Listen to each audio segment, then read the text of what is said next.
മക്കൾ ആദ്യം സുഹൃത്തുക്കളായി, അതിനുശേഷം ഞങ്ങൾ സുഹൃത്തുക്കളായതാണ്. മക്കൾ ഒരേ ക്ലാസ്സിലാണ് പഠിക്കുന്നത്. അവർ ത്രൂ സുഹൃത്തുക്കളായതാണ് ഞാൻ.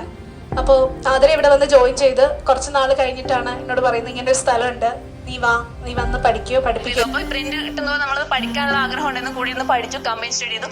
അങ്ങനെയാണ് ഫെബ്രുവരി വന്ന് ഞാൻ ഫെബ്രുവരി, മാർച്ച്, ഏപ്രിൽ, മെയ്യിൽ നടന്ന എക്സാമിന് ക്രാക്ക് ചെയ്യുന്നത്. VFA അത്യാവശ്യം റാങ്ക് കിട്ടിയിട്ട് ഗീതു ഉണ്ടായിരുന്നു. ഗീതു 65th റാങ്കാണ്. അടുത്ത ദിവസങ്ങളിൽ ഗീതുവിന് റാങ്ക് കിട്ടും. ഞങ്ങൾ തമ്മിൽ 65ാമത്തെ റാങ്കിലും ഉണ്ടായിരുന്നു.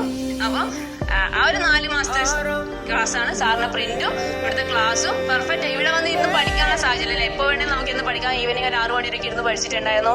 ഞായറാഴ്ച വന്ന് ഇരുന്ന് പഠിച്ചിട്ടുണ്ടായിരുന്നു. അത്രയും സപ്പോർട്ട് കിട്ടിയത് കൊണ്ടാണ് എന്ത് പറ്റിയത്, ആ എക്സാം ക്രാക്ക് ചെയ്യാൻ പറ്റിയത്. ഓക്കെ, അത്രയും നമുക്ക് കിട്ടും. കാര്യം ഇത്രയും പ്രിന്റ് അടിക്കുന്നതും ഇത്രയും ക്ലാസ് റൺ ചെയ്യുന്നതും എല്ലാ കോസ്റ്റും നമുക്ക് സേവ് ചെയ്യാൻ പറ്റും ഒരു ദിവസം അവധി കൊടുത്താൽ. പക്ഷെ അവധി നമ്മൾ തരത്തില്ല. പ്രളയം വന്ന് സർവ്വതെന്ന് വെച്ചാൽ ഇവിടെ ക്ലാസ് നടക്കും.